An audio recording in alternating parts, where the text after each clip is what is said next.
Alrighty, let's do this, man. So, how's it going? It's going okay. Yeah. For the purposes of our audience's education, this is one of the sads days in my creativity and career. There's a lot of Oh days. no. There's a lot of days, aspiring to write, aspiring to edit, and I don't just aspire. I do edit and I do write, but sometimes the muse is just not showing up for me, and personal Hmm. problems are in the mix. But the show must go on, and I think there's a lot of days where I just end up in front of whether it's like a screenplay in progress or a sequence that I'm cutting, and I just gotta like move my fingers and kind of make some incremental progress forward, and then eventually Yeah, yeah. the hope is that the spirit returns and some fun shit gets done. Yeah, I mean that's why we're here, right? I mean, we're talking about our frustrations as, not only actors and artists and writers, but as humans. And we all have bad days. We all have really shitty days. I mean, it's been a shit year for myself. I don't know about you, but it sounds like 2020 was better. So, relatively Well, speaking, I wouldn't go that we're going far. through. Well, relatively speaking, we're going through some crazy ass times, right? So, and that's to be expected. I mean, trust me, I know how you feel though, because I go through the same ups and downs, and it at one point took me like three, maybe a month to actually write something where I was like, oh, okay, cool. Now I actually feel good about what I'm putting out. So, and that's why we're here. So, this is a first one of many, man. So yeah, let's make this happen. For sure. I suppose we should introduce ourselves. I'm Patrick Newman. I'm what they call pre-WGA. So in my doubting voice, I call that ain't shit. But I got out there on the picket line. I got there on the picket line, and we're actually recording this just a couple days after it looks like the WGA reached a deal with the producers. Yeah, they stopped. They canceled the strike at midnight last night. So yeah, so this is Wednesday, September 27th.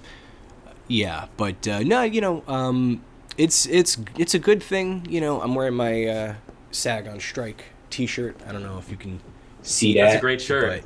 you know, Love it. I got it under the wire, and I mean, we're still on strike, which is great because I mean that's kind of what we want, So yeah, you can see that shit. So yeah, Tell me about like how it's been, for a SAG member. I mean it sucks because right now is like just a very low point in a lot of I think my not just myself but my friends and people that I know that have been on set and have been working. It goes from like, oh, you're making a shit ton of money and feeling great about yourself to making jack shit and feeling like shit and having to work regular gig working jobs, keeping the flexibility up. I think my problem was that I was putting a lot more faith into gig working, like too much faith into gig working, and during the strikes there have been auditions, there have been things that have been happening, but it's been kind of like stale, and so I haven't really gotten any background gigs. So I've been working my ass off all summer. I've been doing shit nonstop for like months on end. This is probably the only day that I've given time to myself, and I'm still giving myself shit about it. But other people are doing other things. They've either taken up, like part-time gigs, things like that. And I honestly didn't think it would last this long, but I'm kind of glad that it did. And like I said, SAG is still on strike, so we'll see what goes on. We'll see what happens. But so far so good. I mean, with the writers getting their deal like 145 days, into it. I think it's 145 or 146. It's a good. It needed to happen, and it's a good thing that it did happen. So I just wish that I just hope that it doesn't happen again. But it probably will. I just don't know when, and it's just very political. So it's hard not to be tribal about it, and it's hard not to have a direct opinion about it because if it affects you, it affects you. There's no doubt about it, and yeah, it definitely affected me. It's definitely made me feel like shit. So, but I'm getting over it, so. Well, I'm sure this dynamic will be familiar to any of our listeners who do what we do, but this what we're doing right now, recording a podcast, doing some personal expression as like a side quest from the hustle. Like every moment you take away from the hustle, there must be this feeling of like the trash compactor walls closing in a little bit, or like it's Yep. when you're living paycheck to paycheck, when you've got your overhead you're trying to cover and trying to hold on to a dream.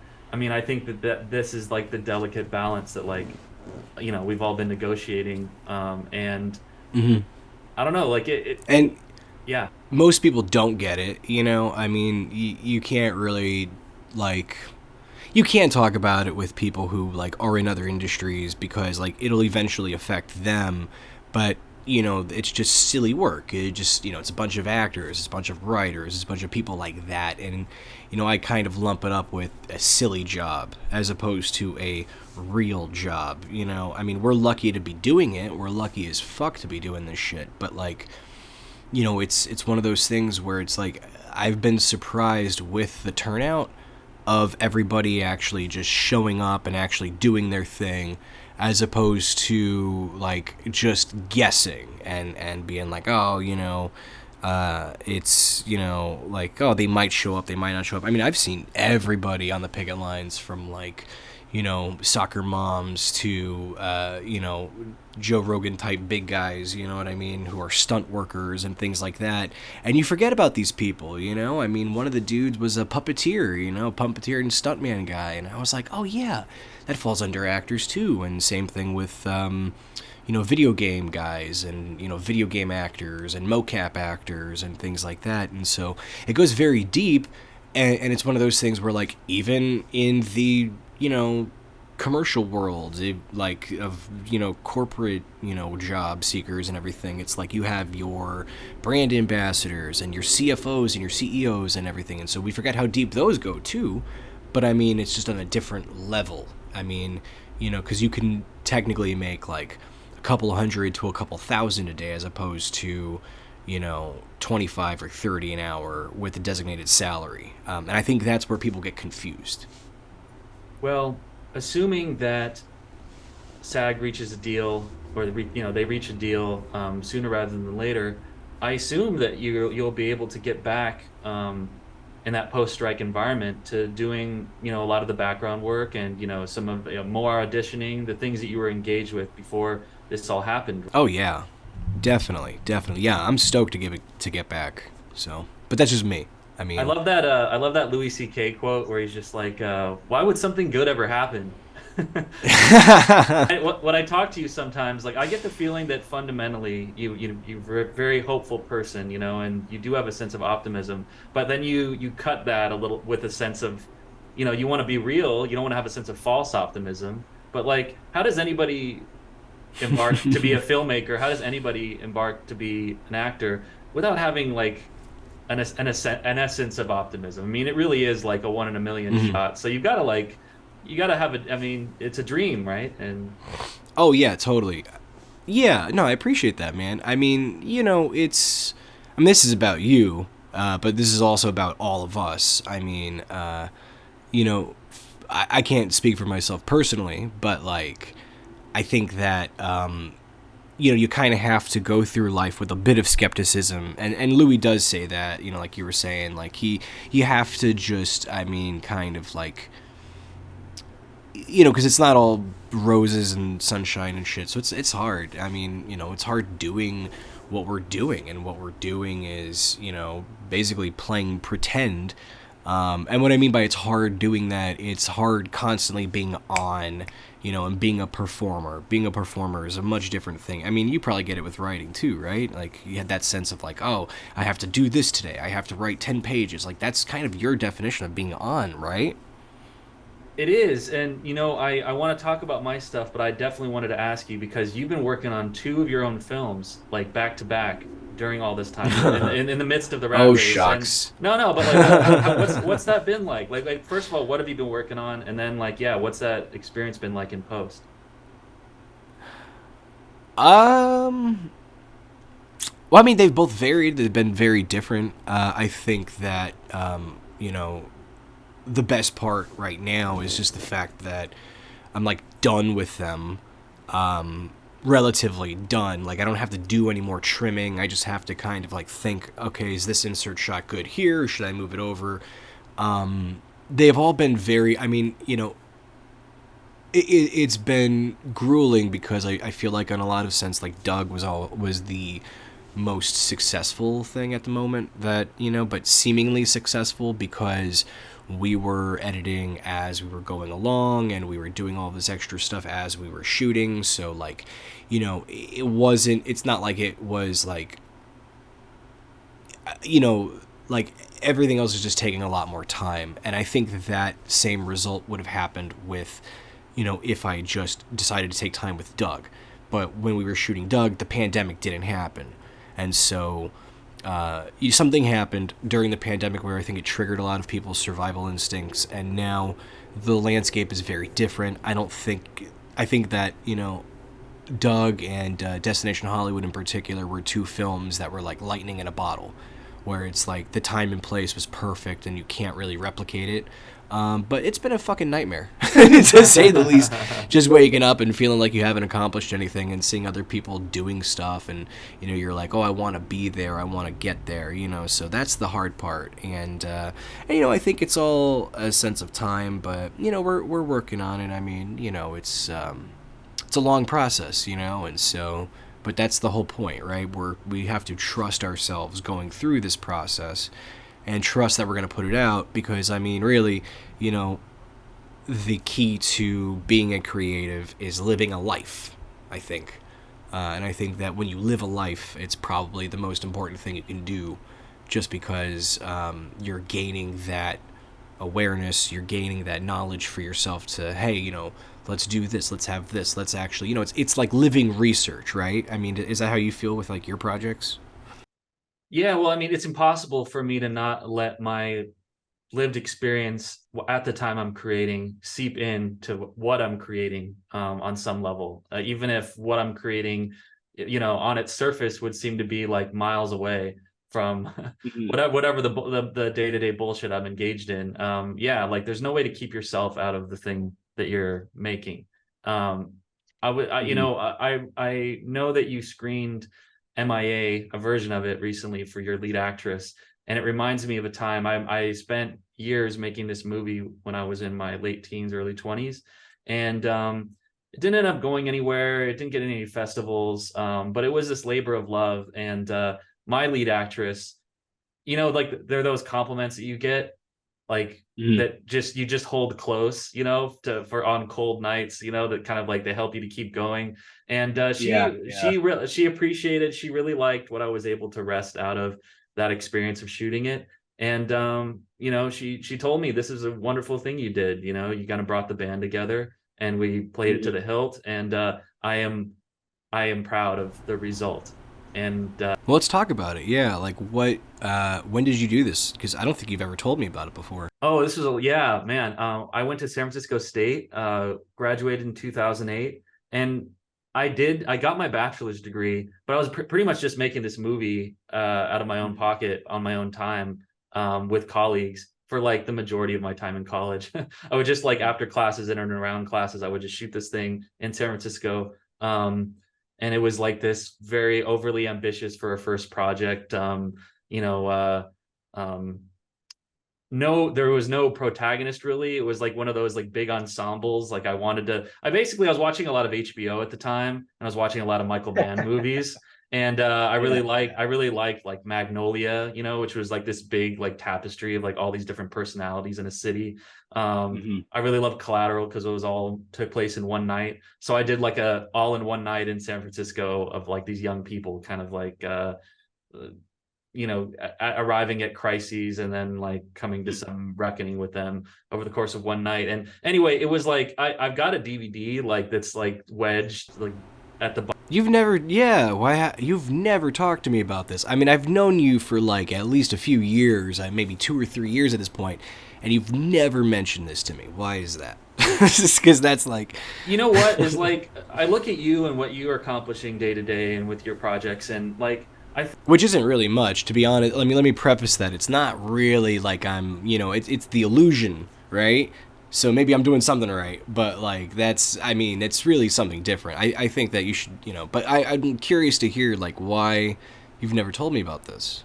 Well, the thing is that like I think I had the hubris of youth, and I was still kind of forming as a young man, and like getting a sense of what my limitations were and what my ambitions were, and I just kind of heedlessly poured all this energy into making this film, wrecked every other aspect of my life, and when the movie was not received, according to the expectations that I had placed on it at that point in time, I think I imploded a little bit, or I think like I had a lot of difficulty moving on from that first effort into kind of like this creative practice, that I think, with hindsight and as an older person, you need to have a practice, and you need to have return to it regularly, and it needs to be something you build Oh, over time.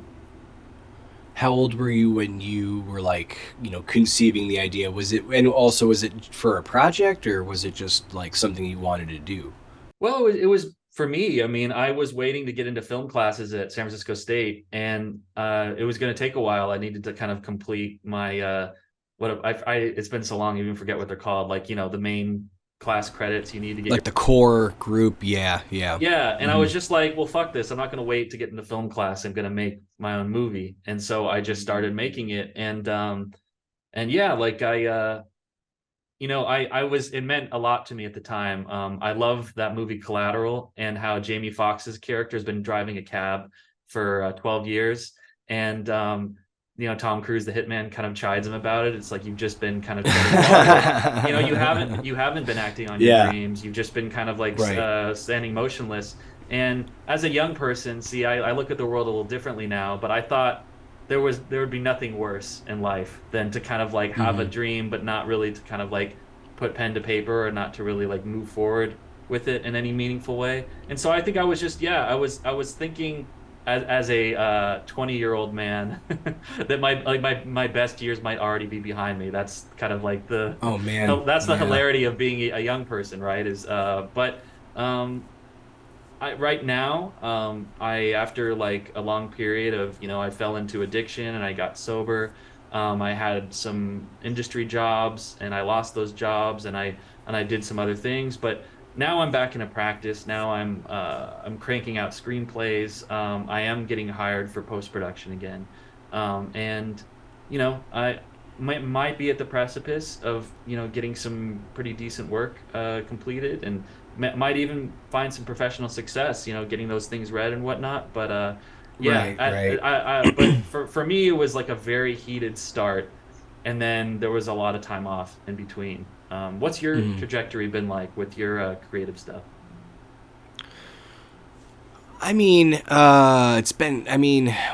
I'm trying to unpack some of that because nothing like that. Well, like, what did you study at San Francisco State, actually? Like, Oh, what did I study? what were you, yeah, what were you studying over there? Oh, Was it English or what did you study at San Francisco State, actually? Like, what did I study? what were you, yeah, what were you studying over there? Oh, Was it English or was it filmmaking or? it was film, and if I could do it all over again, what I would do, and knowing what I know now, is I would choose something besides film. I would choose a thing to learn about that I could then bring to my films, because I think Mhm. that the art of filmmaking has been democratized in many ways. I mean, the business, the industry is up in the air, and it's fighting for its Mhm. life. But as far as like the actual craft of it, it's just amazing how much information you can pick up, without paying thousands of dollars to go to film school. Yeah, seriously. Yeah, exactly. No, yeah, trust me, I feel in a similar boat because, like, I went to film school in North Carolina, um, essentially after having a semi, like, I think everyone has a nervous breakdown, and I think maybe yours kind of came a little later, while you were in school doing it. And I don't mean like nervous breakdown, like an actual, like, oh my God, blah, blah, blah, but, you do start to second guess yourself a lot, and that's just the process of getting older. Some people call it like the, what is it? when you're 25 or whatever, the fucking quarter life crisis or whatever the fuck it is, all that bullshit. Yeah, and honestly too, it's that is something a part of it. I mean, the important thing I think is like for me, I had to get out of Florida. I recognized that I couldn't really grow as like not just a human being, but as a creative personality. And for some reason, I just kept on imagining other places. I mean, I would always write about things and environments that did not exist in Florida. And that was my biggest flaw. And I feel like I needed to travel, not just to like see the world, because I didn't. I only went to Greece, and that was kind of like the world to me. But it's just like it's different for everybody, and I think that having that sense of exploration and going to a place with history helped. And I went to school at Cape Fear, and I honestly, when I was there, I took all the film courses I could because they didn't have actual film courses. They didn't have like, film. They had a film studies, but it wasn't really like a major. You could only get like a certificate. So essentially, I graduated with general studies with an emphasis on film, but I just put on my resume film and television production because that's where I learned everything. Was pretty much there. And I knew that this was the business I wanted to get into because I started acting in theater when I was in high school and things like that. And, although that wasn't really like a send-off, I mean, I was in Footloose, whatever. I was in, random productions like that. I got, my first taste of getting fired from, certain, theater productions in high school. Like, these are like kids who take their shit way too seriously.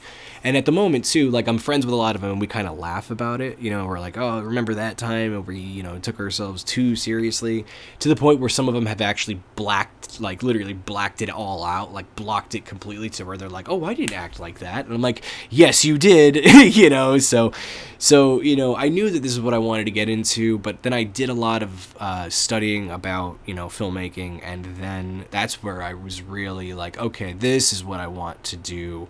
And so just went all, gung-ho in that direction, for better or for worse.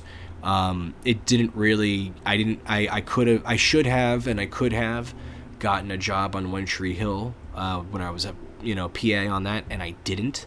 And it didn't really kind of like screw with my emotions until later, because I was wondering, like, what am I doing? Am I an actor, or am I a filmmaker, or am I a crew member, And I remember having like a very stark realization that like, okay, I just want to make movies, but will being on film sets help me necessarily? And they do, but like that kind of film set, is very different. It was like a lot of just older guys working on sets because they needed the money and they had lives and things like that.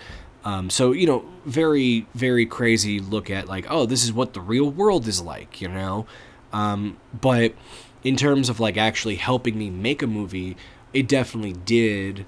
But I started out filming a lot of bands, and that's where my, kind of like love and insight for cinematography and learning about how to actually use that came in handy. And then from there, it was just like, okay, let's make a movie, let's do shorts. Then, so I think around my second or third year, which, it's a 2-year school, but I took my time because the internship screwed me over. So then I met, my group of friends, Larry Pinto and Eric Snow, who I moved out here with. And we continue to make movies and do stuff, but it's still a grind. And, now we're all older. I'm in my 30s, they're, in their 40s. And so it's one of those things where it's like it's hard to kind of, especially as you get older, it's not like where you could just be granted the keys to the city right away. Like, it's still like you still have to prove yourself and work on your stuff and actually hone your craft, which is, the important thing is like honing a craft and understanding what a craft really means. And, even when I was doing acting classes when I was 16, try to figure that shit out because I couldn't. And, that was like my first, I guess, moment where I was just like, oh man, I'm really fucked up now, and then actually going through the motions of those and getting out of Florida and then going to North Carolina. And granted, I took a lot of time off too, because I didn't really make my first short until I was 21, maybe 20 or 21. So yeah, it's different for everybody. You know, oh, it was a nightmare. I think I was actually 19. I think I was actually 19 when I made it, because I didn't really know Larry and them yet. So it might have been 19. I didn't even know my first roommates. I didn't even really know yet, and so it was one of those things where like I was just starting to understand what a story was and what all that stuff was, and it's a mess. And my lead actor was just, he didn't understand that we were shooting out of order and accidentally got a haircut, and they butchered it, and we had to shoot around a bunch of stuff, and so it was just like one of those things where I was just like, all right, this is, I guess, what the industry is, and I learned what cutting corners was, and then later on I was like, okay, this is not going to happen again. And then when I made my first real short, real in quotation marks, where it was just like, let's do the work and actually like do the storyboards, that was like when I was 20 or 21. And it's getting progressively easier. So, and I think that When I first met you, I mean, I've learned a lot of things from you since we first started hanging out. But I think like one of the first criticisms I got was from my DP for that movie I shot back in college days. He's like, you know what? I appreciate what you bring as a director, but you don't really choose your shots. Like I think I vested him with a lot of the photography architecture of the movie. like the choices, yeah. Yeah, and one thing I've always respected about you is that, you come to it first with like a photographic point of view and like a visual sense of like how we're going to take people through the story, and it is a visual medium. And I'll never forget that Stanley Kubrick quote. It's like, to be a director, you don't have to know about much, but you do have to know about photography. So there's that. And then there's the learning by doing, which is a thing I picked up on right away, is that like when you're trying to figure something out, from a creative point of view or anything really, it's like you start moving your feet, you get on the ground and you start working it out. And that kind of like acting your way to right thinking rather than thinking your way to right action, I think is so key to like making progress at any of this stuff. Yeah, I mean, it's a learning by doing on the job. Like, I'll never forget one of the funniest things I ever saw when I was working on One Tree Hill was, an outsider guy coming on set one day and asking, hey, how do I do this? How do I get a job doing it? And one of the other groups was like, oh, it's a learning by doing on the job training, And that was the first time I ever heard anybody actually, like, say it like that, and it's so fucking true. Because, yeah, you can only understand and learn this stuff by doing it. There's no other way around it. And to say otherwise is a joke. You know what I mean? Like, to say otherwise, you can't really, like, no, that's not possible. It's not a thing. You know what I mean? Like, you can't really, yeah, it's just not a thing that exists.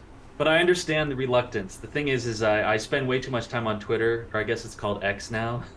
And you get a lot of people on there that are just kind of, it's funny because it's like a hive mind of, the human brain. And a lot of people 1000%. congested, constipated creativity on there. With a lot of, and myself included, with a lot of ideas about how things are supposed to work, or how, narratives are supposed to be put together, or how like the sausage is made when it comes to filmmaking. And there's no way to really, in any productive sense, to think your way through those issues. You must figure out a way to get in the game. And I think like for me, this is a time period in my creative life where I'm just banging my head against the wall trying to figure out how to get in the game, and trying to say yes as many times as I can, and really reserving those no's for like only the most like onerous danger type situations.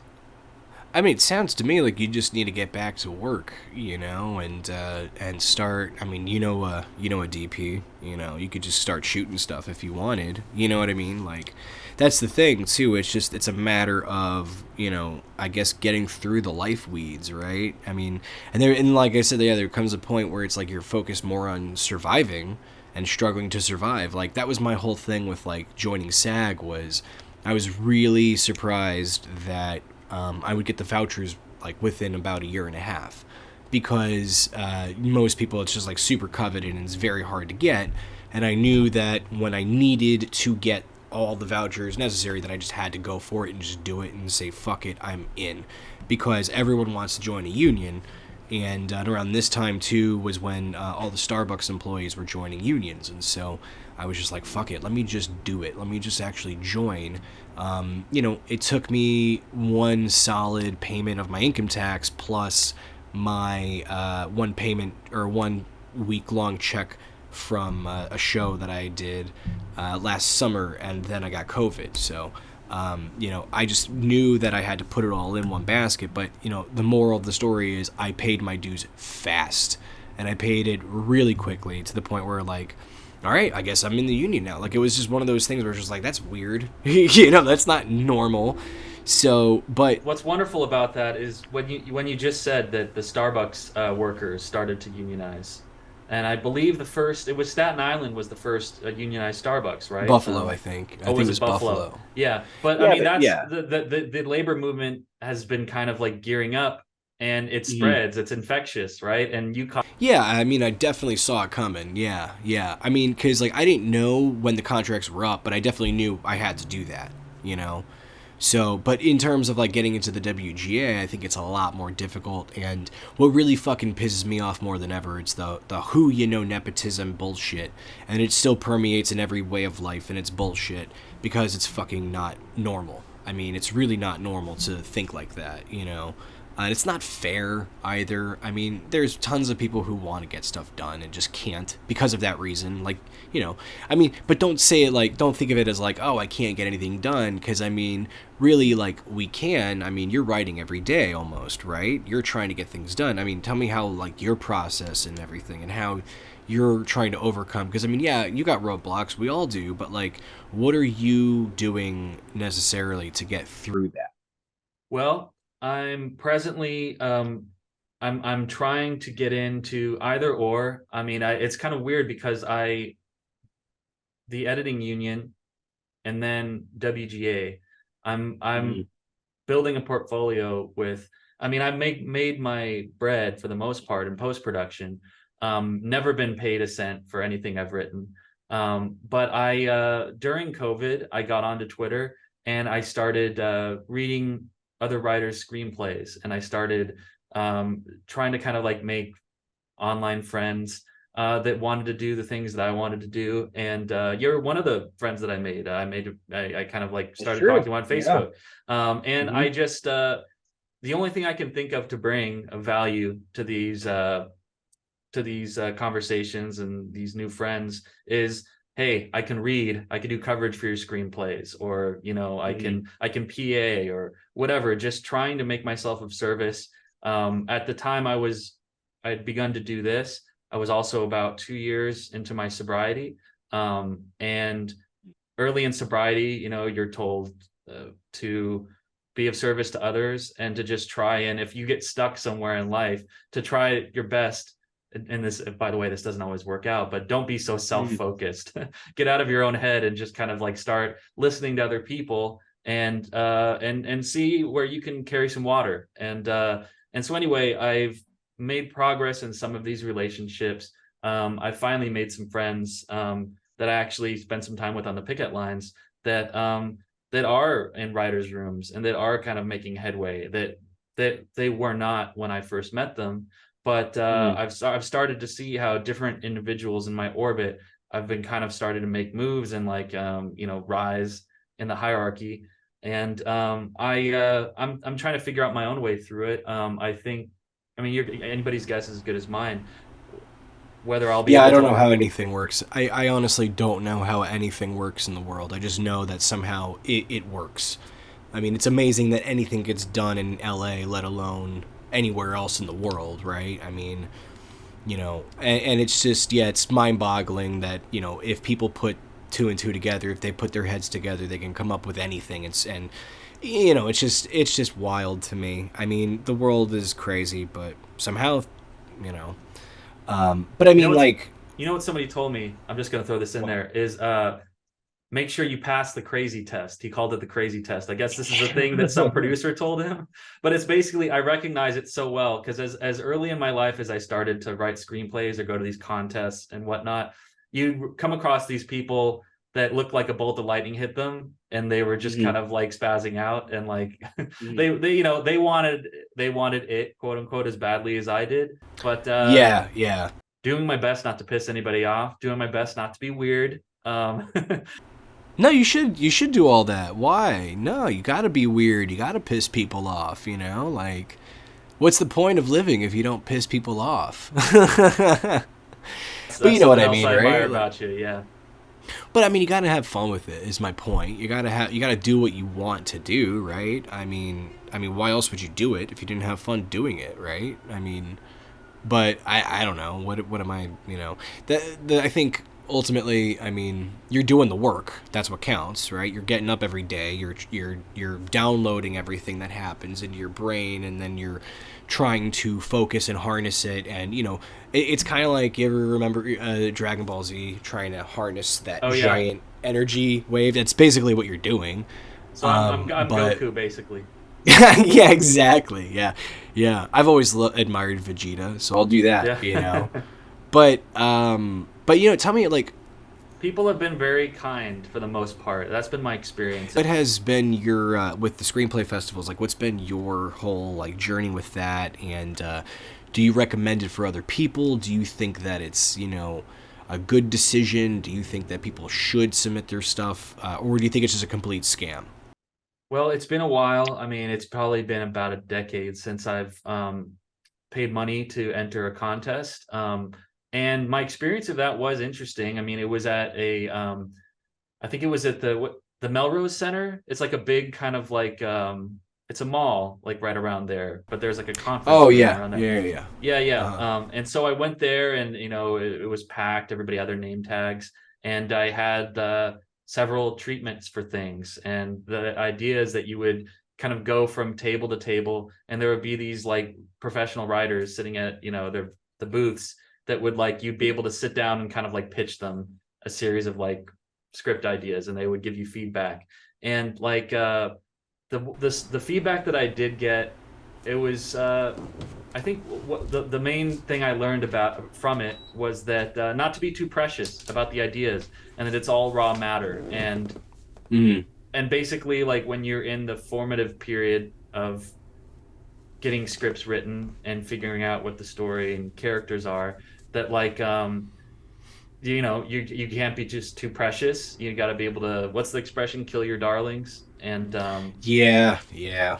And I The and I old think I think I was holding on too tight at first. I was holding on too tight, and it's more important to just kind of like to have as much raw matter as possible to draw from, and mm. and to Did not, you? I mean, yeah. well, how was the landscape 10 years ago when you were submitting to these screenplay festivals? I mean, is this like the blacklist, or are we talking about the blacklist, or are we talking about like, Sundance Institute, things like that? Yeah, I mean, I it's been so long. I actually don't remember the name of the contest. But just to give you a sense of like the time period, 1999, I was in 1999, I was 13 years old. I believe that the first contest I ever entered, I was like 16. It was like a few years later, but Oh wow. not 1999. There have been books written about it. It was kind of like the apex of like the indie revolution and in the Hmm. of the 90s, coming Yep. in right at the end of the decade, and it seemed like everything was just beginning in some ways as far as like cinema and its potential and kind of like new exciting voices. Hmm. It was actually, it was more of like the drawdown at that point. I think 99, after 1999, the subsequent years, the sea change that the industry went through, I don't know if it was a entirely positive one.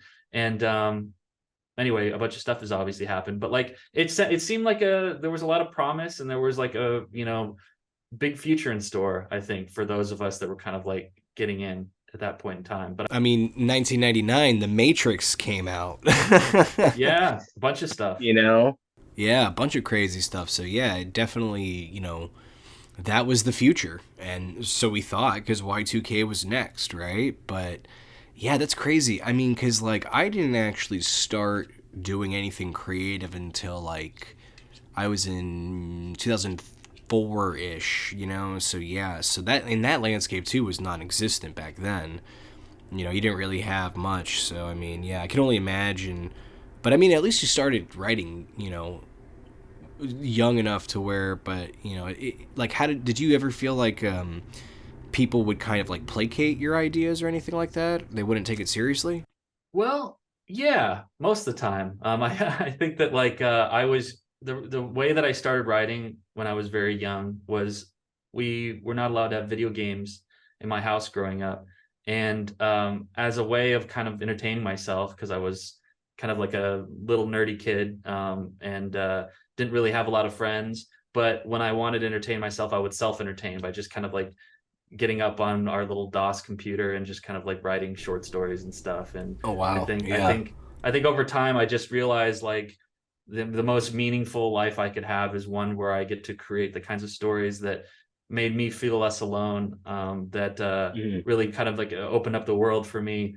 The kind of magic that like that I took in from watching other people's movies. I wanted to create that magic, magic of my Mhm. own to send to other people. So I think that like that is like at the core of what this is all about. And of course, I'm in my mid 30s, and I need to figure out how to make a living out of this. Mhm. That's I don't quite have the runway to like to be able to do this for free forever. But I would do it for free, just because it's it's the most meaningful. The creative arts have been like the kind of most meaningful thing to me, I guess, for as long as I've been alive, and I want to. Trial and error is real, right? Yeah, the trial and error and the turn and burn, you know, and for us actors, it's the hurry up and wait. I'm just like, oh, geez, you know, make it work. You know what I mean? Because, like, and everyone goes through these issues. I mean, I talk to a lot of my friends, you know, who are in other different fields, and they have the same problems. You know, I it's one of those things where it's like, yeah, the ones who don't have the issues seem like they have all the money, but you know, at the same time, it's probably also not true, right? Like, you know, you just have to keep a stable head and move forward. So just don't give up, you know, and that's what they always say. You know, the more like when you give up, you know, then everyone else is robbed of your creativity or whatever. You know, I mean that's true to an extent. It's hard to do. You know, Well, I being think optimistic is hard to do. it is sometimes, yeah, and I think like my thoughts go to there's no I will never give up, quote unquote, Mm-hmm. but my creativity may need to migrate to different places. I may need to figure out ways of being creative. I mean, I think that we all think a lot in between projects and while we're waiting for the next gig, right? It's like Mm-hmm. how can I feed the spirit in a way that that I can reconcile with how much is in in the bank and how many hours. Well, what are you working on now? Like, are you doing anything like now that's like, you know, that is like a project that you want to see happen, or is it like a feature? Because you've sent me a couple of things where I've been so busy I haven't had a chance to read it, and I'm sorry, but that's just terrible. You know, I literally, but you know, I'm trying to. But it's like one of those things where it's just like I know that you're doing like sci-fi fantasy works and things like that, but is there anything that you're doing now that you want to see as opposed to just writing something to get it out and that'll never be made? Well, there's two things. There's a passion project, and it's one of those ideas, and I'm sure you can relate to this, where like you've got an idea on your brain for months, if not years. It's been years for me, and there's just something about this idea that just keeps gnawing at you. But like, it took me a long time before I finally started putting pen to paper, and Mm-hmm. one thing that the perspective that age has given me is like nothing is real unless you put it on paper. Nothing. We have a lot of ideas, I think, that are just kind of swirling around in our heads, but like until we actually um, honor it Mm-hmm. by putting it into some kind of medium, that where it can be worked on, it's not real. And so I'm finally No, working. I like that. Yeah, instead of hone it, it's honor it. Yeah, I like that. Yeah, Exactly. Yeah. And it's yeah. about policing. I think in 2020 and before, there's just been this sense I've had of just the people that we vest with this power to protect us are fundamentally not able to protect us. In fact, it's Mm-hmm. the opposite. It goes the opposite direction. I think that like um, they're some of the biggest villains in our society are police officers, or they can be. Let me just put it that way. And I want to use genre convention and kind of like invert it in this Interesting. Okay. thriller I'm trying to do about policing. Well, there goes our subscribers. No, I'm kidding. And then I'm there's just kidding. of course no there's a horror movie too. There's a friend of mine who sent me kind Very of like cool. this vaguely sketched out idea, but he's like I wrote a short movie for him, and he's like write me this horror feature script. So those are the two that I'm kind of rotating back and forth. And then also I've been meeting with different friends of mine who also edit, and a good way for me to log the hours necessary to get into the union, you know, for editing is reality TV. They're always Oh looking for wow, interesting. people. That's a good way to just kind of get the time, like just to log a lot of time. Um, How doing much time have you when you're so? How much time have you been logging in as an editor? Are you lucky enough to work on those types of projects or no? Well, I see. I've been editing for professionally for 14 years, but as a freelancer, with the exception of I did work for, this TV company, Unscripted, for Hmm. off and on for like 5, 6 years. But I've been freelance post production for quite some time, and yeah, but just never union. Never like in any kind of uh, position where there was a path to something like that. But as I'm kind of getting back into touch with other people who do what I do, and also like with the stuff that's going on with SAG and the stuff that's going on with the Mm-hmm. writers, like we all need to get unionized. We all need to kind of like be in some kind of solidarity with people who do what we do to get a better shake and kind of some kind of living out of doing this work, For because real. it's all been Yeah. paycheck to paycheck. Wow. So you've been basically editing a lot of short films for people that you would meet on like online things like that, right? And only like a few projects that you have actually applied for, right? Or I mean, you're literally just cutting your teeth, right? Yeah, well, a lot of it's been word of mouth. I mean, I think that's mostly how I've gotten work is I do good on one job, somebody notices, and then something comes up and Mm-hmm. they think of me. Relationships are so important.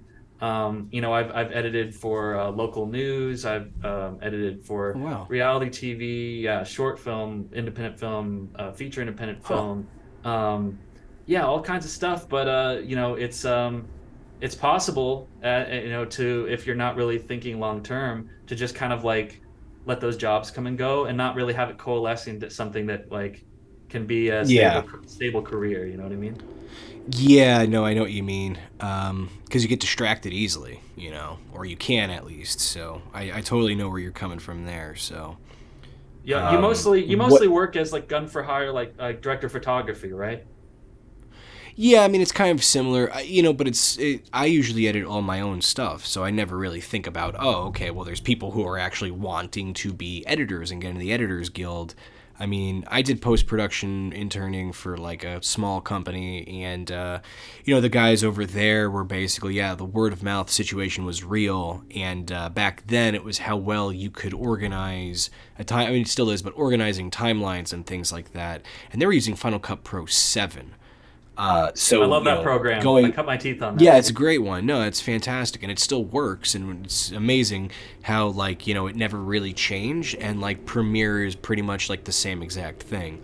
Now I work strictly off of Premiere because of just like how many outputs there are and everything like that too. So, but I've never really thought about joining an editors guild, let alone actually being like, oh, that's possible. Because like I'm like, oh, I don't want to do that necessarily. Like I enjoy editing my own stuff and editing music videos for people, but as far as okay, we're gonna do that full time, I never considered that, and I don't really. But I wonder what it's like for people like yourself who the glass ceiling is real, right? You could see these people doing shit, and you're like, I wish I was, but you can't break on through, and so that's really tough. and a big problem with our, societal model. You know what I mean? So it's just like, you know, but I feel like it's going to work itself out. And I feel like platforms like this will only help people. If anything, help people feel like they're normal and feel like they can actually have, something to do, as opposed to just, I'll never be able to do that because of this, So I'm hoping that, with enough time that everything will just work out. So we'll see, right? I don't know. That's me being optimistic, which is not easy. I wasted a lot of energy being optimistic. Well, you've gotten a lot of things done, and yeah, like I mean, I'm not trying to toot my own horn. It's not what this is about. So I just want you to, because this is really for you, and I just want you to like express, your end of the whole thing of like how you can try to, like what you've been doing. I mean, because your story is only going to help other people, Like right now, there's probably a dude in England who's probably doing the same shit and can't figure out how to get from point A to point B. Can I give that person some advice? Because the Of advice that course. really helped me, and see, we don't always take our own advice. That's another important thing. But what I want to Mm-hmm. say is that uh, perfectionism is your mortal enemy. There's no such thing as perfect. For as much time as we have to hone something, we use as much of that time as possible and really like work on your shit to get it as good as you can possibly get it. But Mm-hmm. don't let the quest for perfectionism and your own self-doubt short circuit the creative process, the putting of pen to paper, the getting some kind of a draft cobbled together. The hardest thing in the world is to get it down for the first time. Mm-hmm. Yep. Rewriting is many degrees easier because Yep. you've got that clay that you can start working with. And I just feel like don't fight at every opportunity, that impulse to talk yourself out of creating because you don't feel as though you're worthy, or you don't feel like your voice matters, or that you know enough. Because chances are, you know as much as the next guy. You're good enough. Get that raw You're material. smart enough. You're talented enough. Gosh darn it, people like me. Exactly. No, yeah, No, no, but but that goes a just get long it way. down. That literally, yeah, that goes. That's the extra mile. I mean, yeah, because like, you know, I mean, we also, I mean, we can't compare ourselves to others, right? So that's what I have. That's what I struggle with every single day. Is, oh, why am I not, doing this and this guy is, or blah blah blah. So yeah, it's the same deal all around. Is what we're trying to say to the viewers, right? So, but yeah, I mean, because like, yeah, I real quick, I mean, let's talk about real quick because we don't have that much time, but with your creativity in mind and how you, struggle with your own creativity, how do you deal with getting over that slump? Like let's just say like you're not having a great week, you're feeling like shit. How do you get over the slump of, oh, I need to do this, but my body is exhausted and I just can't? What do you do to get past that? Couple things. Number one, give yourself permission to be bad. Give yourself It's permission actually to do great it advice. to Yeah. do it badly, right? To do it Mm-hmm. imperfectly. And then Mm-hmm. another thing is allocating the time that you will be doing something rather than placing too much expectation about what will be There it is. Yep. generated within that time. So if you sit down at the computer for the allocated time, say you give yourself an hour or 2 hours, um, whether you write one page during that time or 15 pages, right? It doesn't matter. Just set the time aside and let that be your pursuit for that time. And chances are you'll come out of it better than you thought you would going in. Mm-hmm. Are you ever like super hard on yourself when you don't get anything, or you feel like you haven't written enough? Yeah, of course, and oftentimes I'll go back to something I wrote and be very disappointed with the result. But like, I can just, if I just put on a different pair of glasses, what if somebody was handing me what they made, right? And Mm-hmm. asking me to look at it objectively. I think that Right. like Right. I'm so much more savage towards myself than I would ever be on somebody else. I think I'm better at times at seeing the potential and the opportunity in an imperfect piece that somebody else handed me than in my own Mm-hmm. work. And I think that if I've been able to find some success sometimes by trying to uh, give myself that same objectivity and that same kind of Mm-hmm. like, well, hey, like maybe there's a little hook on here you can latch onto and kind of build on that good thing rather than just focusing on what doesn't work. Mm-hmm. Yeah, I mean, trust me, yeah, I go through the same problems, and you know, I think writing something that's terrible is better than writing nothing at all, right? Especially just to get over that, to get it, just to see it, and then you go, "Ugh, that was shitty. Why did I ever?" I think that's what, um, our guys like Louis C.K. and like Michael Mann probably go through as well, where it's just like, they have to be real with themselves one way or another. That's where the human tales within the elements of the story come into play, right? I mean, but yeah, we're always learning about our own stuff. We're always learning about our own, because like I'm writing something right now where it's just like I feel like I'm losing time because of just what's happening in the world, with like AI and everything like that too. And it's a very heavy idea where AI lives in solidarity with humans.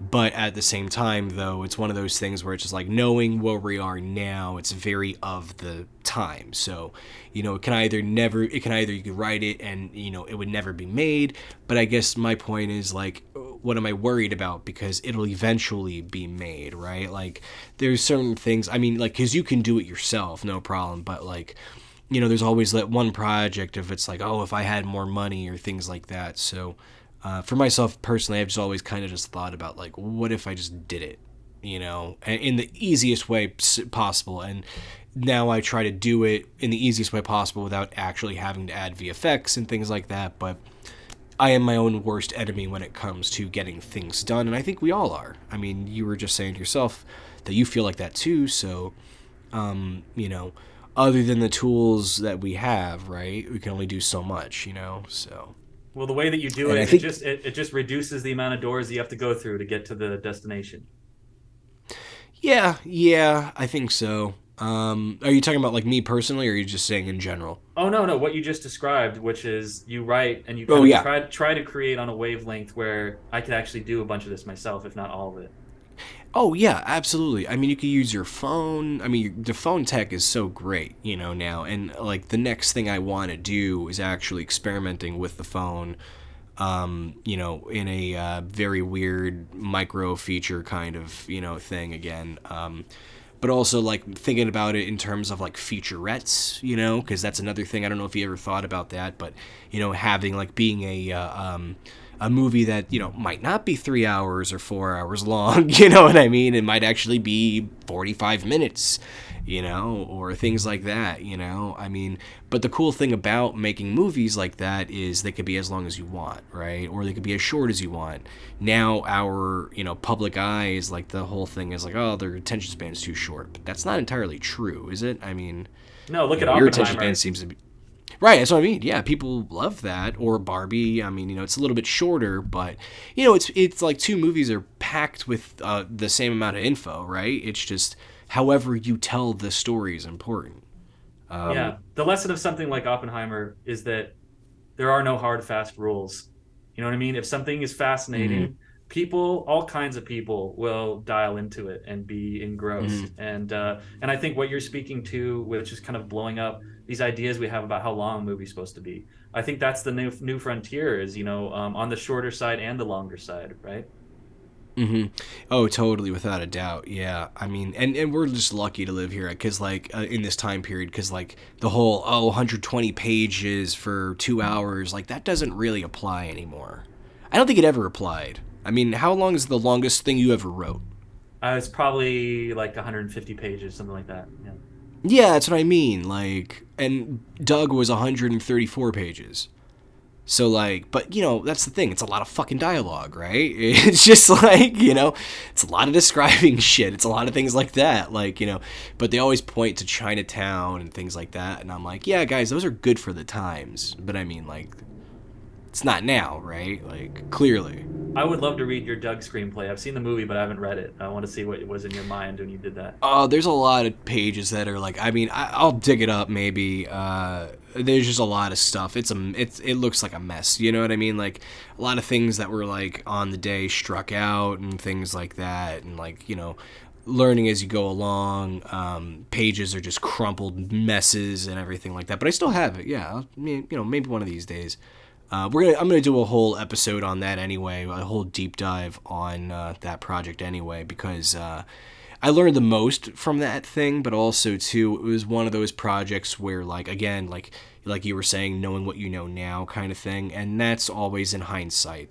You're always gonna have that fucking problem, and it drives me nuts, because like knowing what I know now, I wouldn't have used a certain location or two. I would have actually like done more research on that.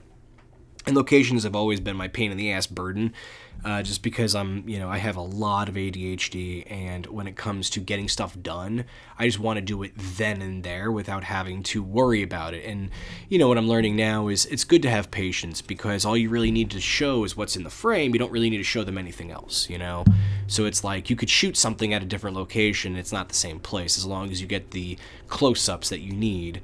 But I didn't learn that until much earlier, or much more recently, like within the last few years. So certain things with like with like Doug and with like other projects, Destination Hollywood, it was always one of those things where I was like, okay, now I gotta just want to do it, but now it's more about okay, how can we actually get this done feasibly to where it makes sense. And again, you're gonna forget that you use two different locations.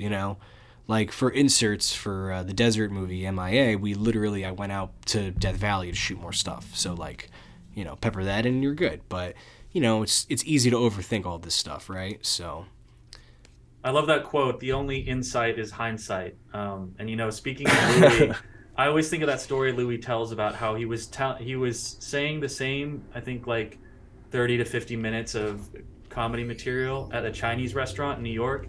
He would go like every week to this Chinese restaurant and do really canned bad stand-up by his own qualifications. Yeah.